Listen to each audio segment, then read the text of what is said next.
Hey guys, welcome to UFC Betting Edge, and today we'll be talking about the main card of the UFC Fight Night, Jack Hermansson versus Marvin Vettori. Now, even though this card lacks the firepower, there are a few really good matchups both in the prelims and in the main card. If you ask about my favorite fight, it's the main event, Hermansson versus Vettori. I don't really know for sure what's going to happen in that fight, but the odds are really close, and it's fairly reflective of how close the fight might be. So, without further ado, let's dive into the first fight on the main card, which is Movsar Evloev versus Nate Landwehr. Now, Evloev is coming into this fight with 3 victories in a row, including a really good win over an accomplished wrestler in Enrique Barzola. Even though the decision was somewhat controversial and could have gone either way, I think Evloev proved that he can hang in with someone like Barzola for 15 minutes and, in fact, dominate him in the beginning. Ivloev is probably slightly undersized for the featherweight division, and I think if he could make the bantamweight, he might have a lot more success. Well, he's won 3 in a row, so you can't really complain. Ivloev has underrated striking game. He has really good jabs, mixes them with the strong right. He is a high volume striker, and his output is pretty lively. But his strikes lack the firepower, and that's why we don't really see a lot of knockdowns from him. Ivloev is really comfortable with striking and only utilizes takedowns when he likes to secure the round. And in this fight with Landwehr, I think he'll be able to do it, or at least work on that game plan, because Landwehr is not going to take him down or look to take him down. In his last fight against Mike Grundy, who's an excellent wrestler himself, he conceded 6 takedowns. However, Evloev managed to come back, and he controlled the fight in the stand-up exchanges and thwarted most of Grundy's takedowns in the latter rounds. Now let's talk about Landwehr. Nate Landwehr is coming into this fight with 1-1 record. He lost his debut via KO against Herbert Burns, but then he bounced back as an underdog to win against Darren Elkins, and everyone knows Darren Elkins is not an easy fight. Now, Nate is an exciting fighter who does not hesitate to get in a brawl and walk through shots to land his own. He lands about 6.9 strikes a minute with an accuracy of 50%. And even though both his opponents were game to get in a brawl with him, it's still notable. His defense is not as sound, and he eats a lot of shots. And you can probably see that by the stats below, where he absorbs around 7.2 strikes per minute. He packs a lot of power and likes to pressure his opponents. However, with a decorated wrestler like Evloev, that would provide an easy opportunity for a double leg. He likes to land calf kicks, but he needs to be careful, again, with the wrestling threat of Evloev. His takedown defense is pretty good, and considering the fact that both his opponents like their fight to be on the ground, he has takedown defense of around 85%, and that will come handy against Evloev. Now, to summarize this fight, it's going to be a fun fight, and Nate Landwehr's fighting style is a lot of fun. He will try to close the distance, land big punches on Evloev, whereas Evloev will try to be the matador and stick his strikes as he moves from side to side. He will also try to take Nate down just to mix it up and win the rounds.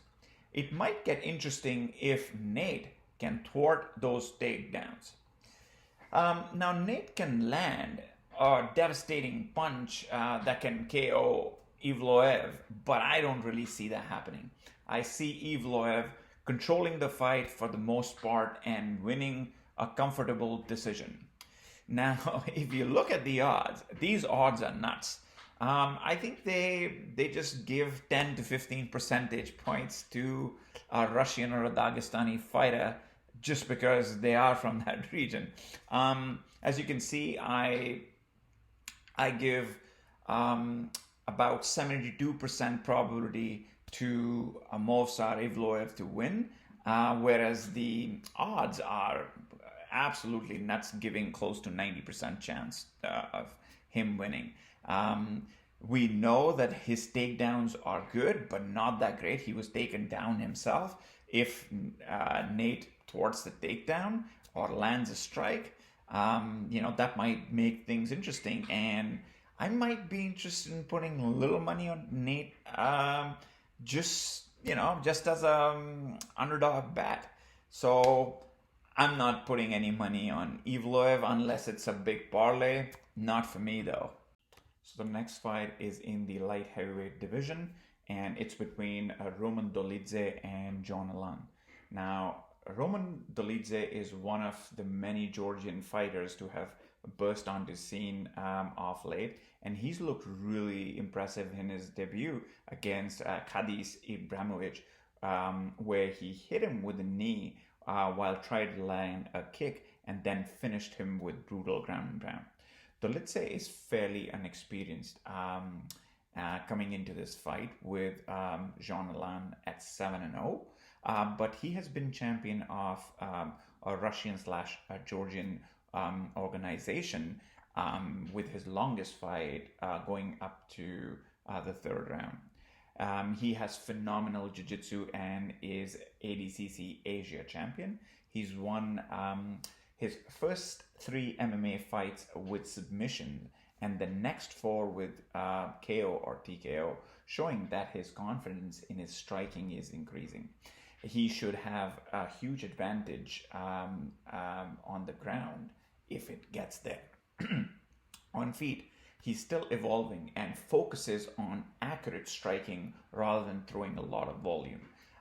He throws with a lot of power, and the opponents usually fall when he connects clean. He's a counter striker who moves out of range when he's attacked, and his fights can enter a stalemate if his opponent is also a counter striker. Dolidze tries to egg his opponents on and taunt him when he lands a punch on him just for his opponents to charge at him. Once a firefight begins, Dolidze doesn't shy from it and has always won the exchanges so far in his 7-fight career. John Alan is a pressure fighter, and if he doesn't alter his style, he might be in trouble moving forward against Roman Dolidze.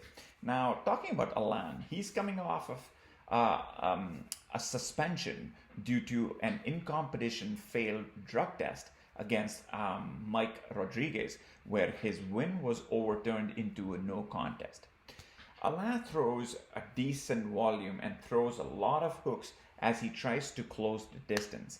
He mixes his strikes with takedowns, but I don't think he will be looking for takedowns in this particular fight because of the submission threat that Dolidze poses. Alan was submitted by Vinicius Moreira via a triangle choke in their Contender Series matchup, and Vinicius Moreira has a record of 0-3 in UFC, and he's looked pretty ordinary, which makes me feel that John Alan's ceiling might not be that high. Alan throws a lot of sharp jabs and a crisp straight right as well. He also has good power with his hooks. He throws a really nice high kick, and he couples them up with good low kicks as well. An important point to note here is that all the 3 losses or last 3 losses in Alan's career have come through submission, and Dolidze knows that. So, in order to summarize this, Jean-Alain is coming in with more than double the experience Dolidze has, and it might come handy if Dolidze tries to get in a firefight or if the fight goes into the third round. Alain does not have any clear advantages anywhere else. Dolidze has more power, has better timing, and accuracy on his punches, and I think he's going to hurt Alain on the feet. In case the fight is not playing out as Dolidze won on the feet, he always has the option to take the fight down, and on the ground, it's his world. Dolidze is probably going to find it hard past getting his opponents in the UFC as he's only 7-0, but I don't think it's going to be this fight. I see Dolidze finishing Alain in the fight, even if he encounters a little bit of adversity early on.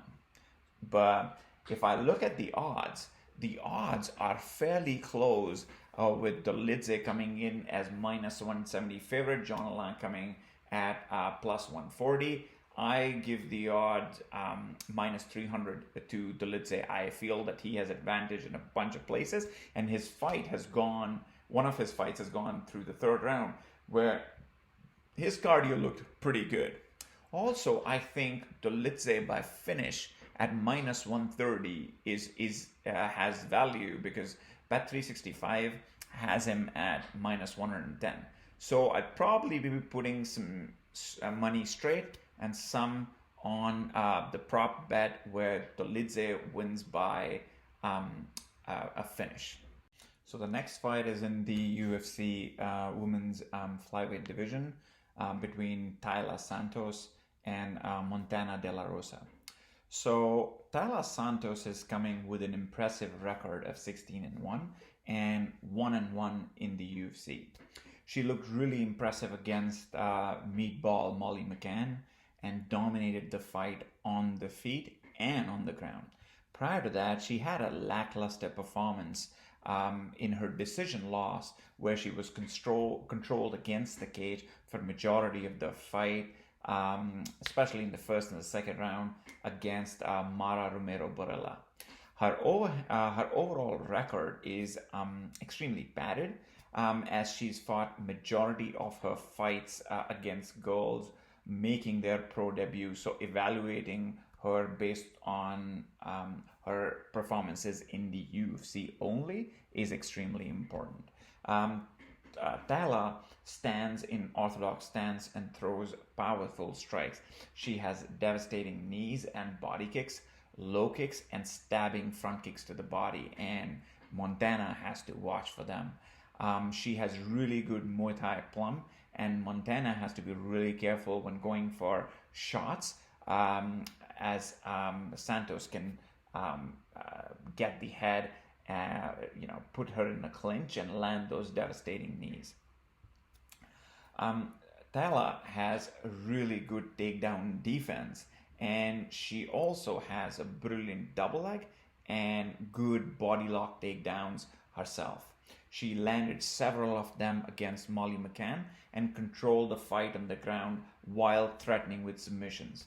What's going to help Taila against Montana is the superior top control, even when Montana is looking for submissions.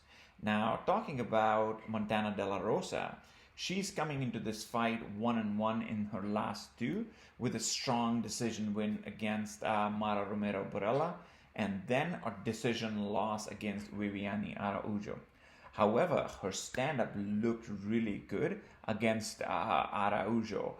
This was the first time where she looked really comfortable on the feet and did not try hasty takedowns when she was pressured. So I think she's made a huge stride in her striking, and it'll only get better considering she's only 25 or 26 years old. Her ground game is where she shines, and she would look to take Santos down and threaten her with submissions. She'll also look to win the battle in the clinch. Montana is especially susceptible to jabs and overhand rights. Also, the low leg kicks from orthodox stance. And Santos will be in excellent position to utilize those techniques to hurt Montana. Now, to summarize this fight, it's probably going to be an interesting fight. Montana has the experience and the competition advantage and will be coming to prove her newly acquired stand-up skills. She's only 25 and will be learning quickly. Tala, on the other hand, turned the corner after her lackluster performance in her debut by shutting out Molly McCann everywhere in the fight. I feel Tala will have technique and power advantage along with strength advantage in grappling. And I also feel she has the cardio to mix her striking and grappling to keep Montana guessing and control the fight on the ground, pretty much what she did to Molly.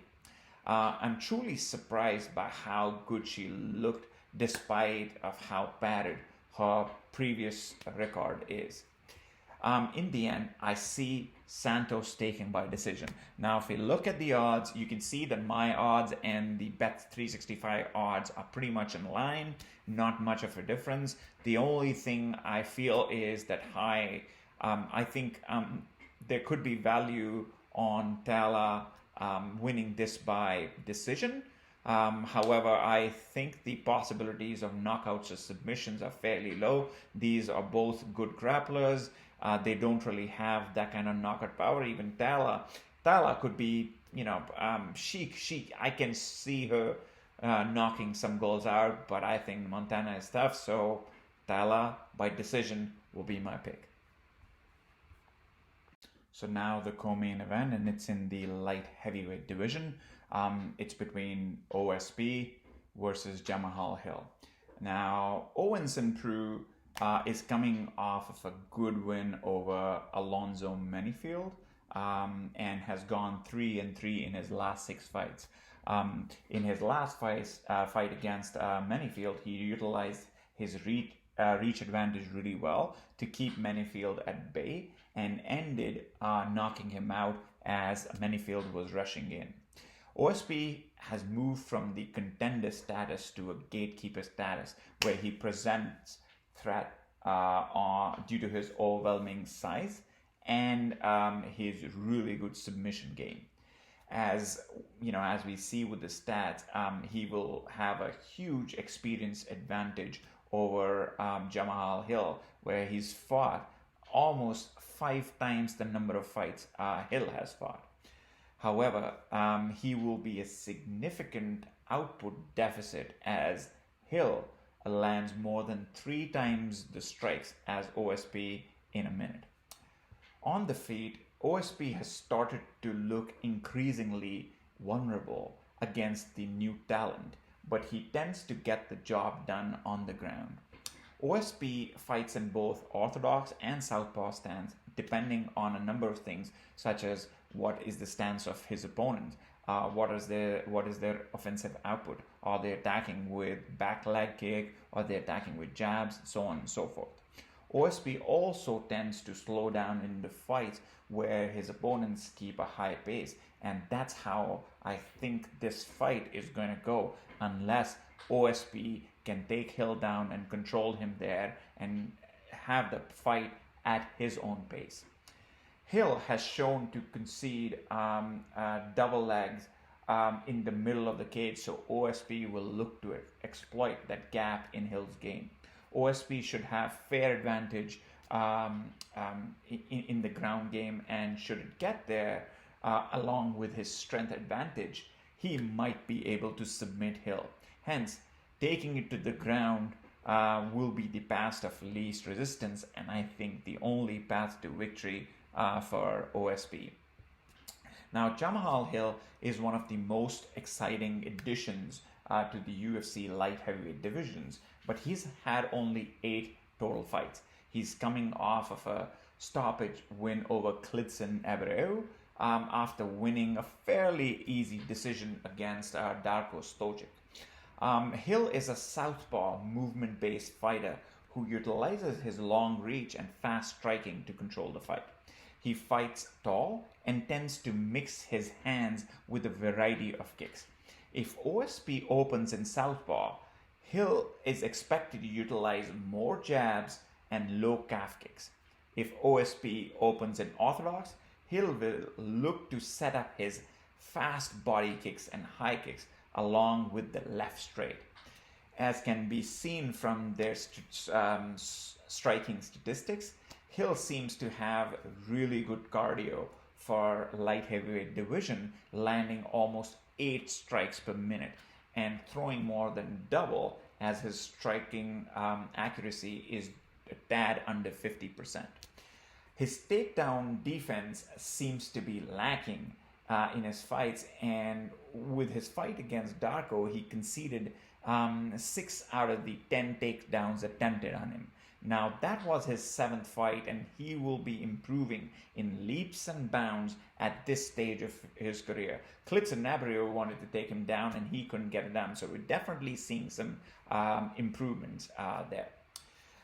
He did show a good ability to scamper back up to his feet every time Darko took him down, so that's a positive in his ability to get up. His ground game is still developing, and there will be serious submission threat from OSP. So Hill needs to be extremely careful while he's trying to get up. He should not hurry up or give his back to OSP, because he'll be taking it in a jiffy. Now, to summarize this, it's going to be a fun fight where I expect Jamahal Hill to dominate the stand-up, peppering OSP from a distance and utilizing his hands and kicks. He will look to cut angles and maintain his distance.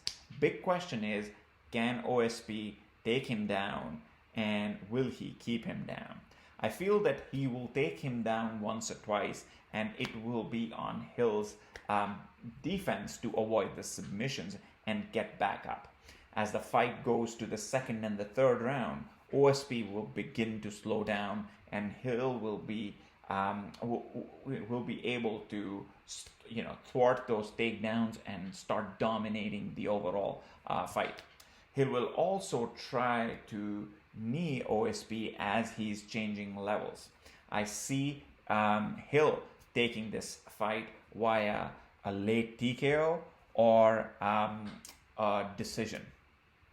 Now, looking at the odds, my odds are fairly close to Bet365 odds.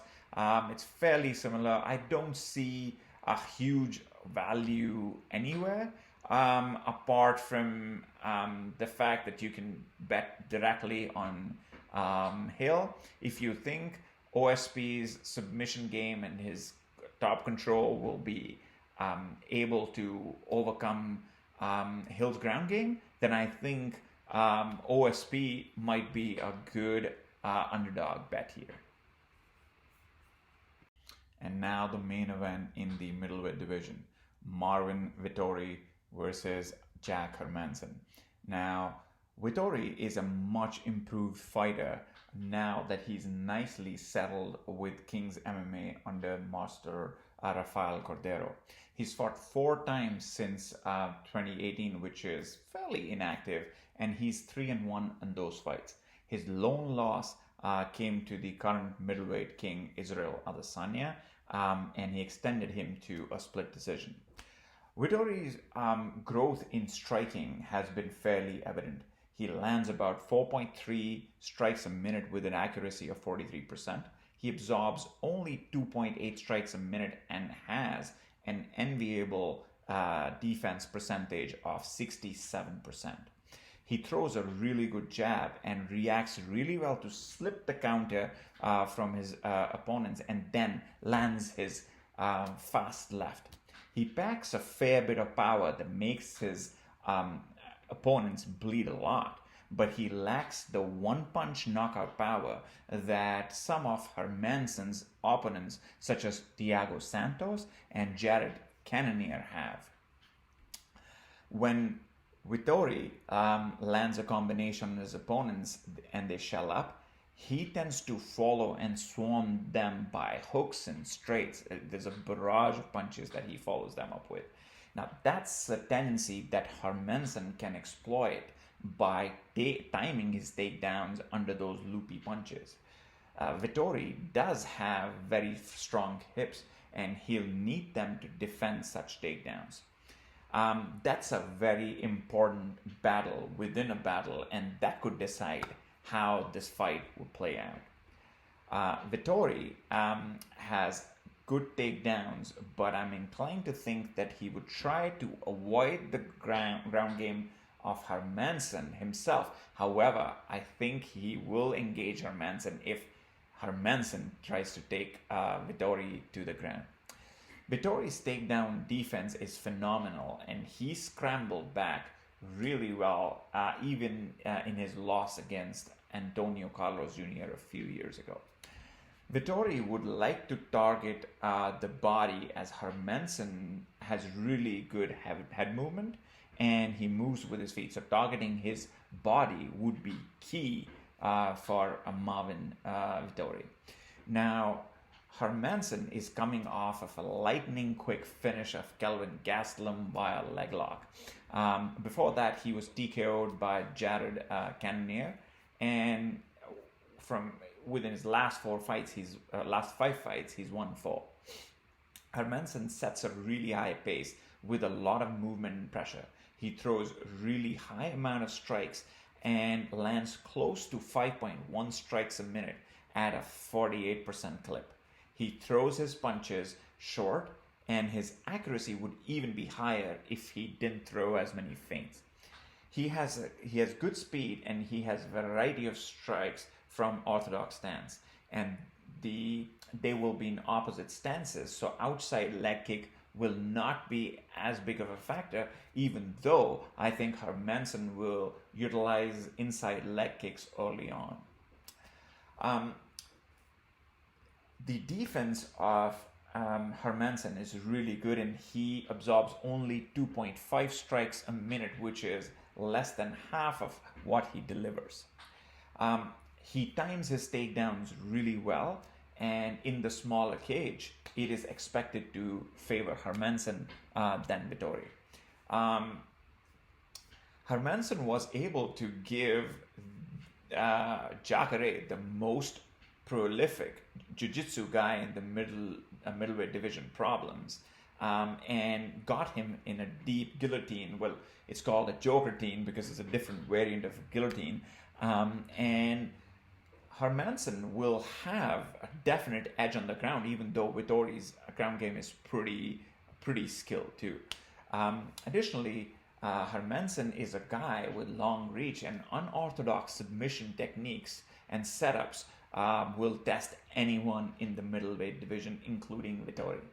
Hermansson has really good ground and pound, just like his opponent Vettori, and it will be really interesting to see if Hermansson can get this fight to the ground, and if he does, will he be able to control him and land some of those powerful ground and pound that Hermansson thinks is the best in the UFC. Now, to summarize this fight, it's a very, very close fight, and even though Vettori isn't as popular as he should be based on his performance, this fight will be exciting from the get-go. Vettori hasn't had a breakout performance yet. He had his first chance against Adesanya when Adesanya was going towards title, and Vettori came short. Not by much though. In Hermansson, Vettori faces an opponent who pressures relentlessly, who can take a shot, probably has better control and submission game, and has really good cardio. Now, Vettori is well-rounded and has great ground game himself, but what he lacks is one-punch knockout power that Cannonier or Thiago Santos had, and that leads to my prediction. It will be a closely fought battle on the feet, going back and forth, but Hermansson will be able to be crafty enough to take it to the ground and using his sneaky throws and trips and threatening with his guillotine and control the fight on the ground. I see this as a close decision in case Hermansson doesn't catch him with something crazy fairly early. Now we look at the odds, and you can be on either side. I understand why Vettori is favorite coming in at minus 138, and now he's moved to minus 160. I'm sure a lot of you think that Vettori is going to win that one. He totally has the style to thwart Hermansson's submission game, and I think he has better stand-up, so he can win if the fight keeps standing. I totally see that happening, but I feel Vettori hasn't faced someone who puts a lot of pressure on them, and that's Jack Hermansson. The second factor being Jack Hermansson gets knocked out by people who have crazy power. Vettori lacks that one punch crazy power, and that makes me feel that Jack Hermansson might edge this one. I will not be betting on any of the props for this fight. If you really think Vettori is going to win, Vettori by decision might be a good bet at plus 300, considering the fact that Vettori hasn't finished anyone at middleweight division. So my pick for this fight, Jack Hermansson by a close decision or a finish early. I won't put money on the props though. Well, thank you so much for watching this video. If you liked it, please hit the like button, subscribe, comment, and I'll be happy to answer your questions, discuss the bets. Can't wait to see you next Thursday for the next Saturday's card. Have a great day.